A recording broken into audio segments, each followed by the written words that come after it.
I'm Dr. Fiona Lovely, and this is the Not Your Mother's Menopause podcast. I'm taking the taboos of menopause and peri-menopause and bringing light to the dark. No bullshit, no shame. It's time for us to gain a new paradigm in female health, out with the old and in with the new, and I'm bringing fresh perspectives from someone in the arena. I've been practicing women's health for nearly 20 years, and I'm spilling the tea on what it means to live at midlife, knowing that the best is yet to come. I'm sharing my Gen X approach to living through this transition. Sassy, a bit sweary, and always honest. Tactical tips and instantly usable information is my aim. I hope to make you laugh and that you learn something new that helps you embrace the change. Together, we bring power to the peri. Onward to the podcast. Right then, listeners, it's spring. The days are getting longer, and if you're anything like me, you're feeling that little nudge to shake off the winter cobwebs. And just like we might be tackling the clutter at home and washing walls and doing what my grandmother would have called spring cleaning, it's a brilliant time to think about a bit of spring cleaning for our bodies too. Now, hands up, who of you has a whole shelf dedicated to various supplements? Me too.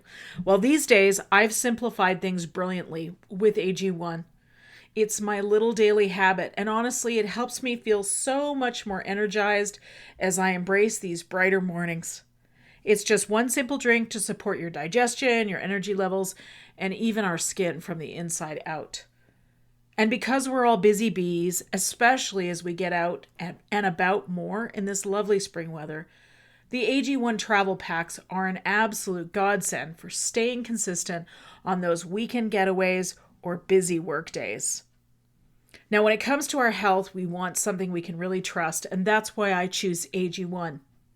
With science-backed ingredients and real benefits I can feel, AG1 makes it easy to support overall wellness every day, and that's why I've been partnering with AG1 for so long. AG1 is offering new subscribers a free $76 gift when you sign up. You'll get a welcome kit, a bottle of D3K2, and 5 free travel packs in your first box. So make sure to check out drinkag1.com/Fiona Lovely to get this offer.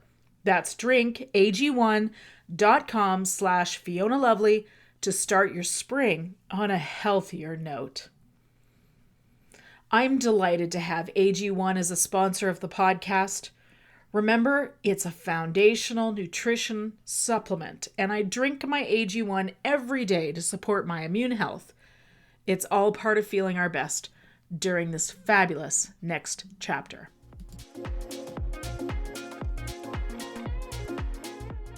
I had a recent conversation that I wish every woman could hear. So many women come to me in their 40s saying, I don't feel like myself anymore, but I don't think I'm in menopause yet. And I always pause because what they describe to me is often peri-menopause, and no one prepared us for it. In a recent episode of Not Your Mother's Menopause podcast, episode 205 to be exact, I sat down with Kathy Eason, Chief Science Officer at Berkeley Life, to talk about what's really happening in the body during this transition. We explored why symptoms like brain fog, fatigue, anxiety, poor sleep, and reduced stress tolerance aren't personal failings or signs of getting old, but early physiological changes tied to shifting hormones, and the intricate dance between estrogen, nitric oxide, and serotonin that affects everything from your mood to your circulation. What stood out most in this conversation is how deeply heart and brain health are connected to menopause, often long before periods stop. As estrogen declines, your body's ability to produce nitric oxide shifts, affecting blood flow and vascular health in ways that can show up subtly at first. This is why perimenopause isn't just about hot flashes. It's a critical cardiovascular turning point. And here's what matters. Early awareness and action now can shape your long-term heart and brain health for decades to come. If you're navigating perimenopause and want to support your cardiovascular health and your menopause transition proactively, Berkeley Life's menopause and heart health support is designed exactly for this moment. Head to berkeleylife.com, use code LOVELY for 20% off. That's BERKELEYLIFE.com, using code LOVELY.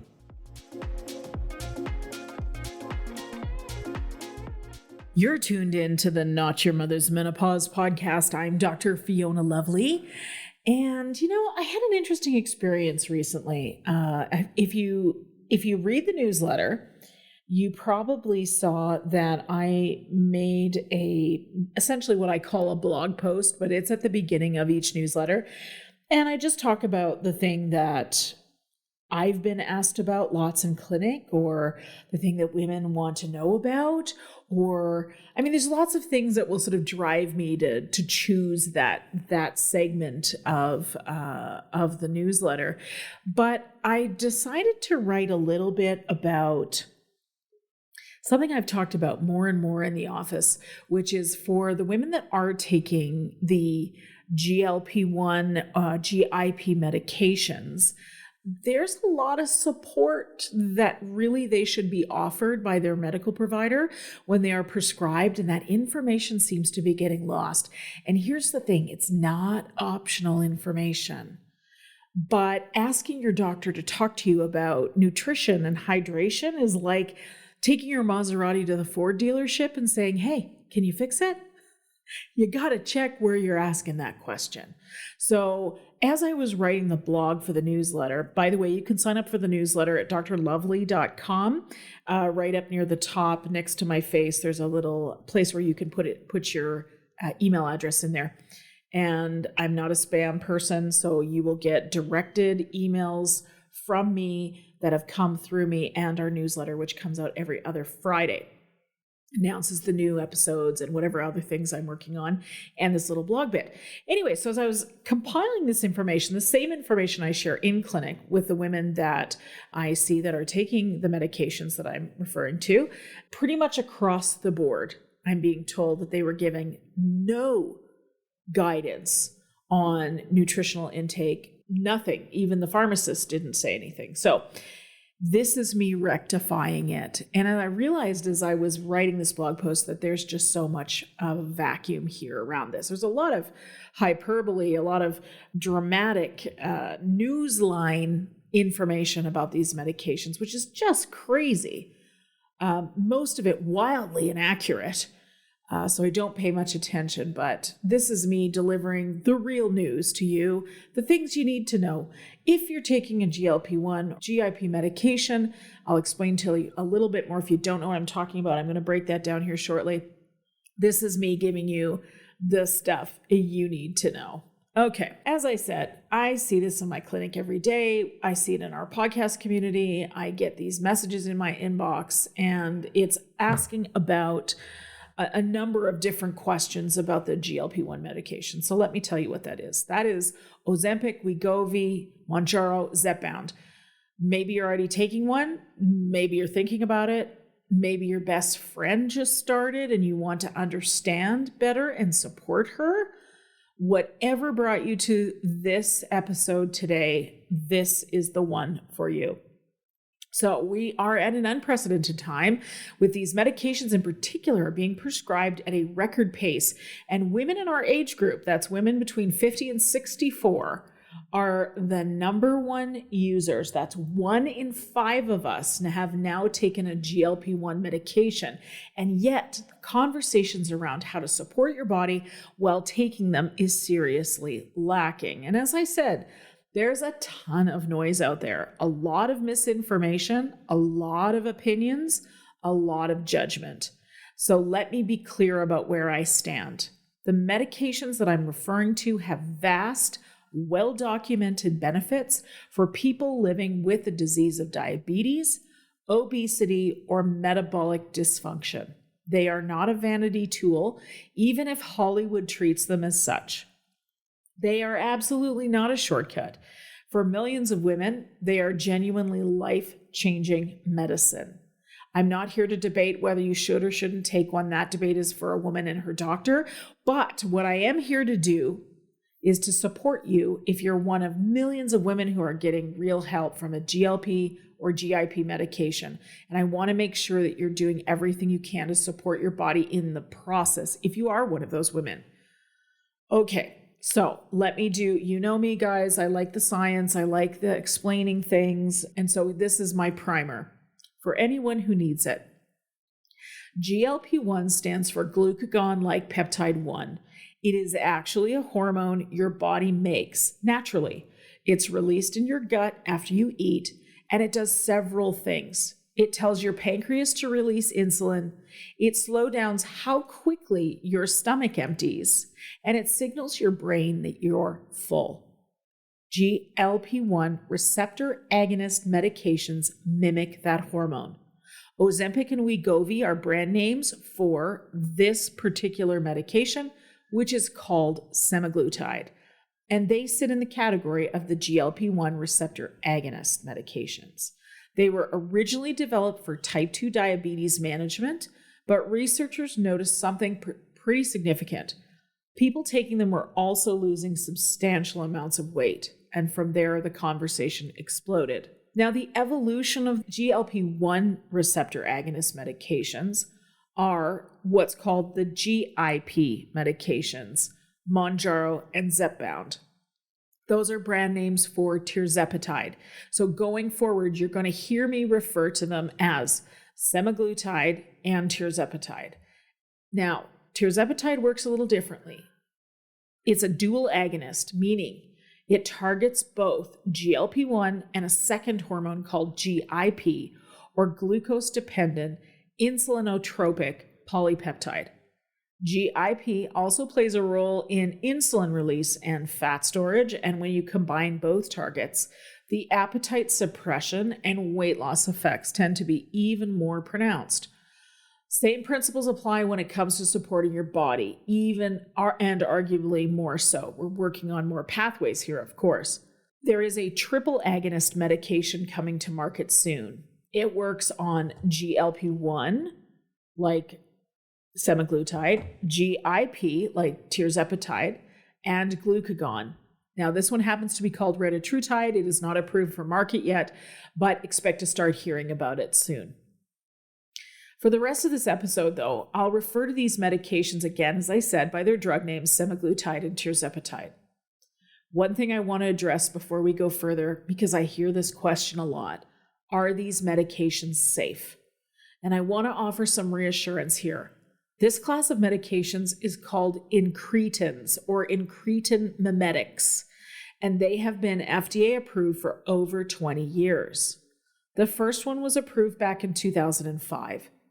The specific drugs you're hearing about now, semaglutide and tirzepatide, are newer and more refined formulations, but the underlying mechanism is well understood, and the safety data on this drug class goes back 2 decades. That doesn't mean they're right for everyone. Of course, you always have to talk to your doctor, but it does mean that this isn't uncharted territory. Here's what I see missing from most of the conversations around the medications. Your appetite and thirst will be reduced, and thus your food and water intake too. And when that happens, your body doesn't get what it needs. Nutritional deficiencies are no joke, and unless it's scurvy or rickets, your doctor doesn't know much about the impact of vitamin and mineral deficiencies. This is also true of a protein deficiency. So, of course, I'm here to teach you because y'all know that's what I do. All right, so this next segment, got the science done for you. Let's talk about the non-negotiables. I consider these the foundational pillars of supporting your body when you have been prescribed a GLP-1 GIP medication. But first, let me say this clearly. Taking semaglutide or tirzepatide and simply waiting for the weight to drop off without addressing what your body actually needs is wishful thinking. Now, we don't do wishful thinking here on the Not Your Mother's Menopause podcast. We look at the science, we understand human physiology, and we act accordingly. So when we look at the nutrient needs of the human body and understand what happens when appetite and thirst are suppressed, the path forward becomes very, very clear. We identify the gaps and we fill them. Because here's the reality. If you don't, you are trading one problem for another. You may be leaving metabolic disease behind, but you're potentially creating bone and muscle loss in its place. That leads to frailty. Frailty is a grave problem for older women. It is one of the leading drivers of mortality for senior females. And if heart disease doesn't take you first, frailty will. It's not a trade we're willing to make here. We know far too much. If you want to know more about frailty, how that happens and how to prevent it, I'm going to send you back to 2025 episodes with Dr. Vonda Wright on the musculoskeletal syndrome of menopause. I also did a solo episode on the MSM. So head on back over to 2025 and we will and get educated about that. Okay. Back here to the information. So pillar number 1 is hydration. This sounds simple, but when did you last drink 2 liters of water in a day? Seriously, I know. Y'all hope that you do. But when I ask patients about this, I can see so clearly that it's been a while if you've ever done that. And you probably didn't know. You go, oh, I had beer. I drank 2 coffees. No, does not count. This is an extremely common problem, hydration in particular. It gets even more problematic when you're on these medications. Let me talk to you about that a little bit. You see, when your appetite is suppressed, your thirst signals get quieter too. People on semaglutide and tirzepatide are frequently not drinking enough, and dehydration compounds the side effects like nausea, fatigue, and constipation. And here's the thing most people are not told. If you're experiencing nausea and you haven't overeaten, dehydration is very likely the culprit. So drinking enough water is one of your most immediate and effective tools for managing how you feel. The target is 2 liters of water per day minimum. If you weigh more than 250 pounds, you're going to want to make that more like 3 liters of water per day. I'm talking to women who have metabolic disorders. So that's quite likely that that's true, in which case you have to ratchet that amount of water up even more. And here's the thing I always hear when I tell people how much water they should be drinking. If I drink that much water, I'll be running to the bathroom all day and I'll probably be leaking along the way, or I'll be up all night having to pee. Listen, your cells need water to work. If you're dehydrated, nothing works all that well in the body for long. The solution isn't to drink less, it's to be smarter about how you consume your fluid, your hydration. Start your 2 liters early in the day, have the bulk of it consumed by noon. That way you're fully hydrated, your cells are happy, and you won't be making extra trips to the bathroom overnight. Now, when you first start hydrating like this, you're going to have to pee all the time. That will go away, I promise you. It won't be very long before you're noticing that you're able to hold your bladder more. This is actually a good thing. But just be aware. At first you may be like, I don't know about Dr. Lovely's recommendation. I'm not sure that was such a good one. Anyways, you will return to be able to hold your bladder, I promise. Beyond consuming that water, I want you to add a hydration powder pack to one of those bottles of water every day.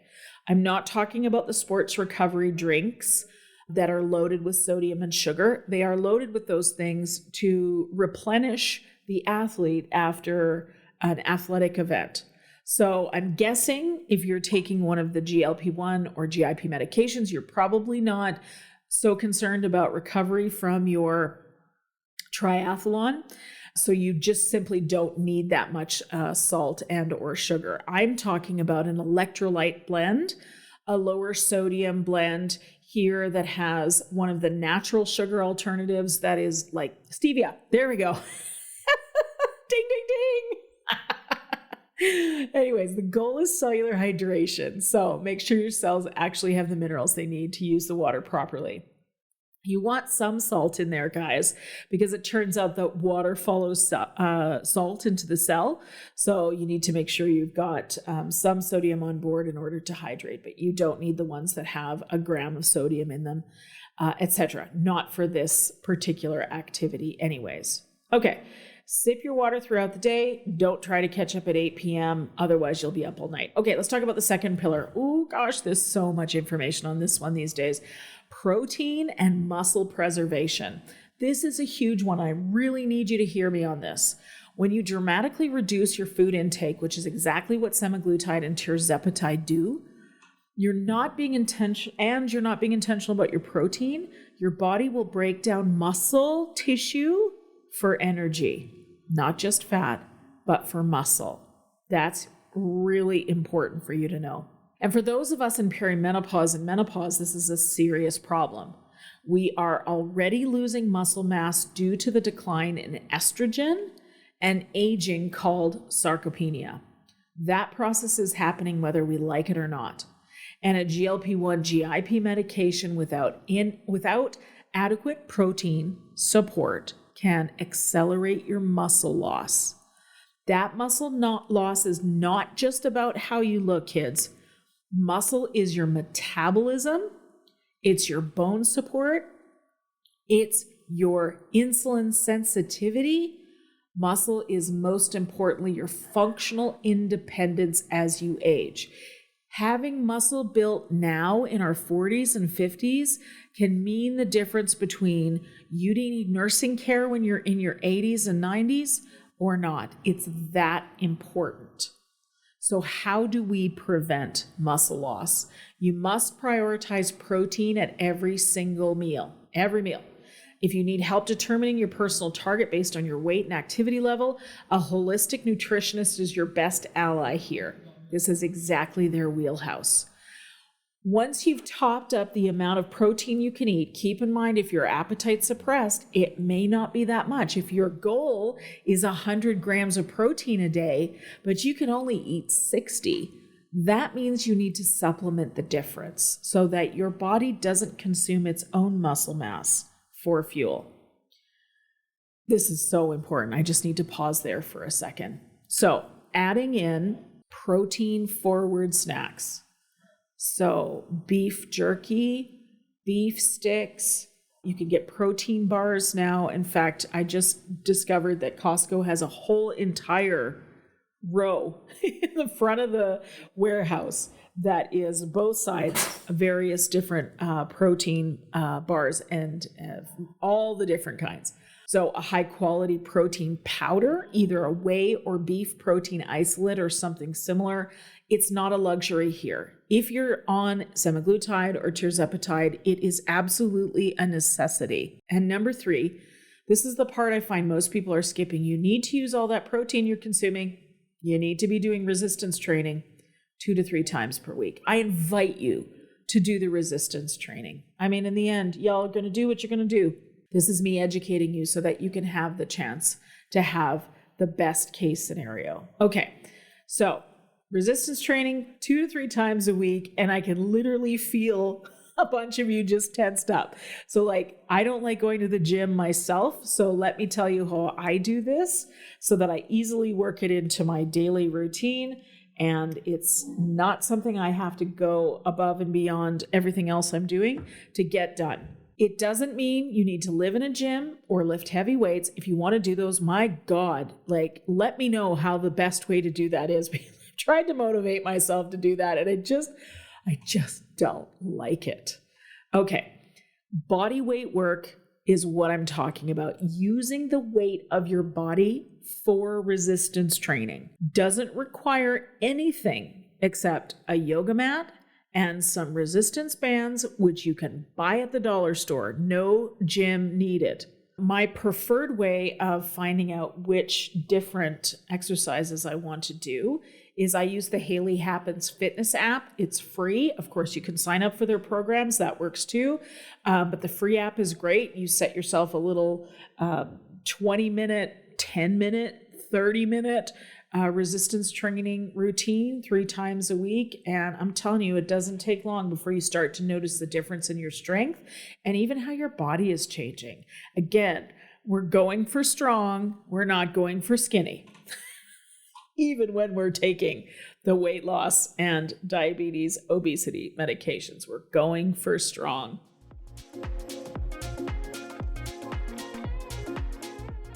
Protein and healthy muscle are the organ of longevity. Do you struggle to put on muscle, lose weight, or get enough protein each day? It's a common concern, but there's help. I prefer Kion Aminos to get my daily essential amino acids. Kion Aminos ensures you're getting the essential amino acids from protein your body needs to rebuild muscle, recovery, keep energetic, and be strong. Kion Aminos is a clean source, transparent formula that gets mixed into water and tastes good. It's suitable for all diets, is gluten-free and dairy-free. It helps me feel full and hydrated and ready to go. I feel strong and I recover from activity quicker when my protein tank is full. Would you like to get better protein intake and supplement with Kion Aminos? Please go to getkion.com/lovely, where Kion is offering 20% off for listeners of the show. There's a risk-free 60-day money-back guarantee. That's getkion.com/lovely. And I'll drop the link in the show notes. Thanks, Kion.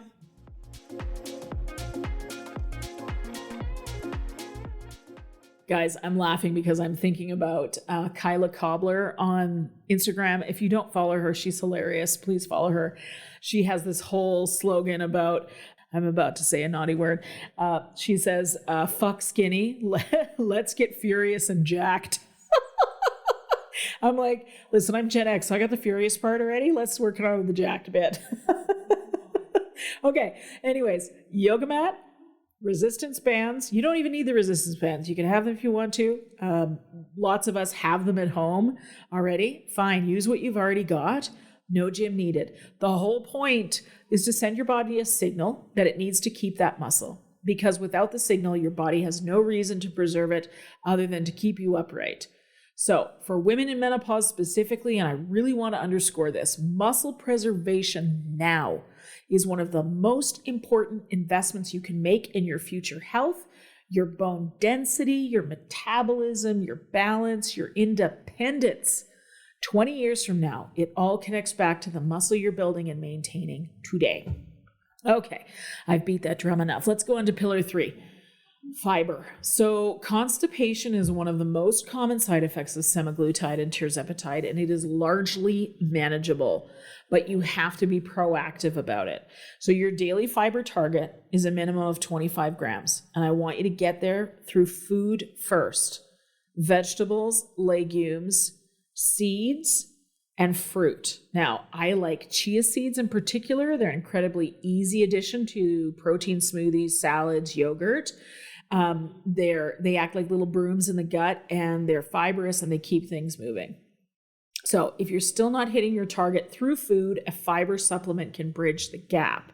Be careful. A lot of the fiber supplements have aspartame and other artificial sweeteners in them. You want to find one that has natural sweetening, or just use the psyllium husk fiber from the local bulk store and pulse it through your Vitamix so that it's super fine, and that works really well too. Okay, fiber does more than keep things moving. It feeds your gut microbiome. It supports blood sugar regulation, all of which matter enormously when you're eating smaller volumes of food. Okay, pillar 4, reduce alcohol and high-fat foods. Both semaglutide and tirzepatide slow gastric emptying, meaning that food moves more slowly through your digestive system. This is part of how they work. That's why some women can feel constipated especially if you're not consuming enough water or fiber. By the way, I want to come back to fiber for a second. Don't do the fiber supplement first until you've got the hydration on lockdown, because If you do it the opposite way, the fiber in the system without the fluid just makes a plug that is really hard to push through. You don't want to do that. Okay. Alcohol and high-fat foods hit differently and can make you feel really crummy when you're on these medications.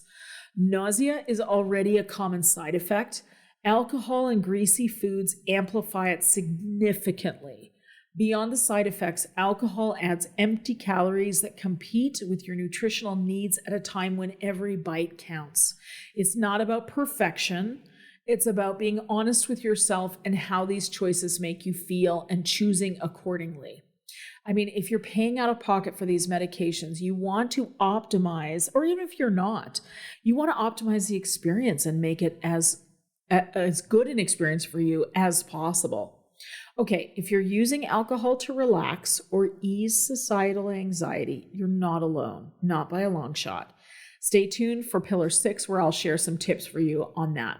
Okay, Pillar 5, fill your nutrient gaps, especially the micronutrients.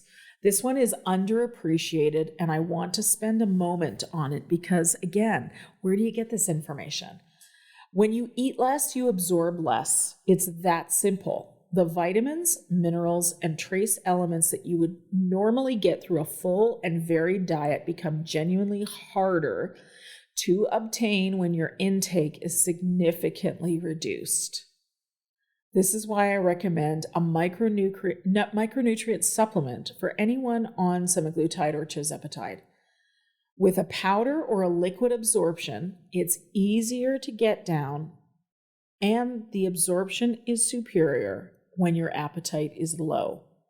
So I have my own morning shake to maximize my protein, to get in some collagen, creatine, a bunch of other things, to get my greens in, so my AG1's in there. It looks like this.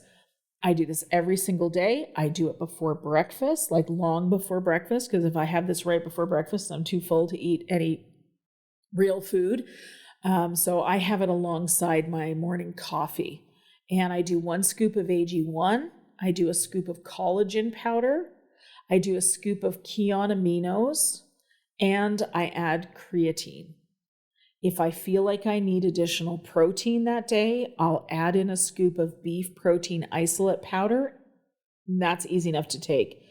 It's all in one place. It's easy to consume. It counts towards my 2 liters of water daily, and it covers a lot of nutritional ground, again, before breakfast. And you guys know, if you listen to the show, it's exactly the kind of practical and stackable approach I want you to think about and that I love to talk about. Let's make it easy. If it's easy, we won't forget. It'll be done. It won't be deprioritized. Okay, final pillar here, mental and emotional support, is pillar 6. This one is another one that doesn't get talked about enough, and I think it's one of the most important pillars. If you have ever used food to soothe emotional wounds, and honestly, who hasn't done that? You can expect those emotions to come up when you're on these medications, because food won't be available to you as a coping mechanism in the same way it was before. Your appetite is suppressed, and your portions are smaller, and that familiar comfort is just not there anymore. That is not a failure. That is your emotional body asking for attention. So, before the feelings surface, and they will, I want you to have a handful of tools ready to go.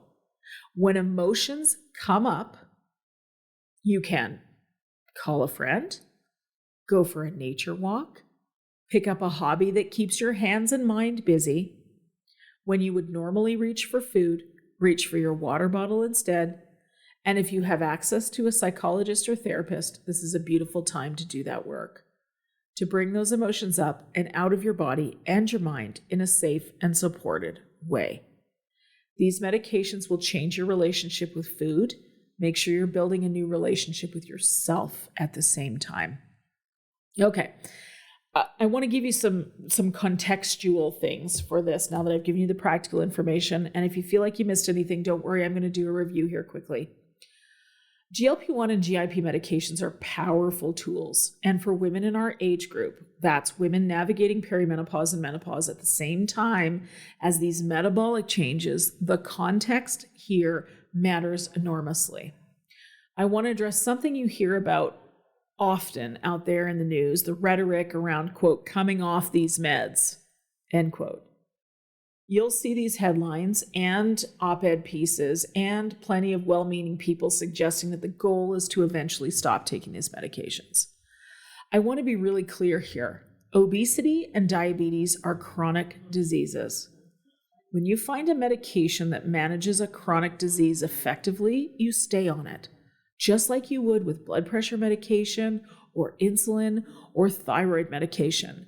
No one tells a hypertensive patient to come off their antihypertensives once their blood pressure is controlled. The same logic applies here. Realistically, and it's so gross to think about this, but it's true.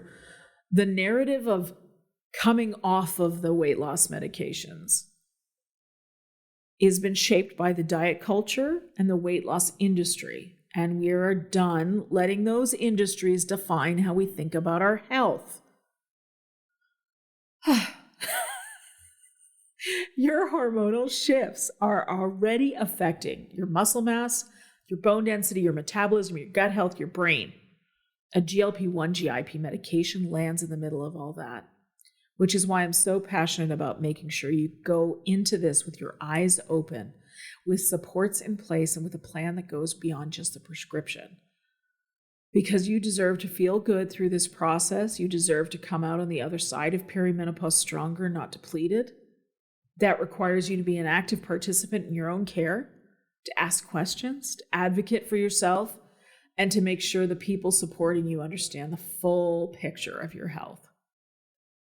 After all, this is what this show has always been about from day one: education and self-advocacy, and it is my pleasure to bring it to you.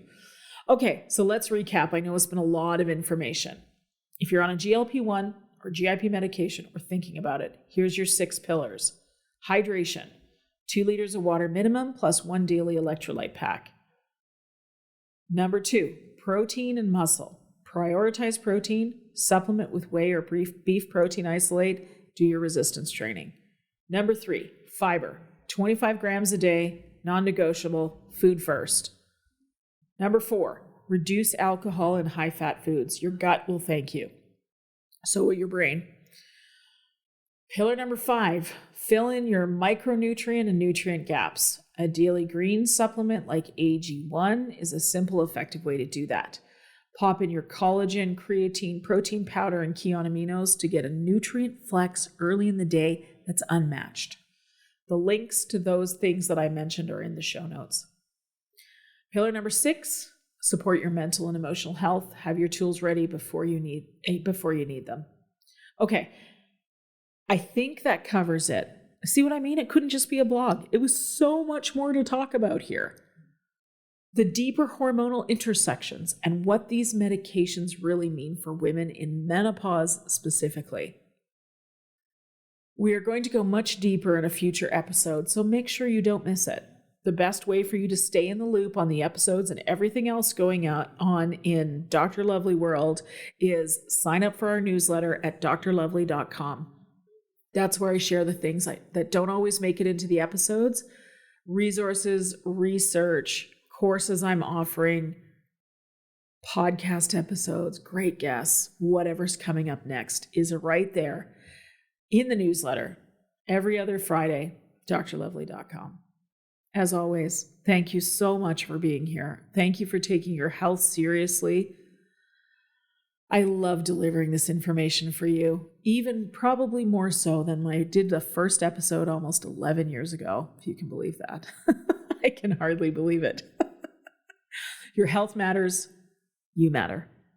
And I'll see you in the next episode.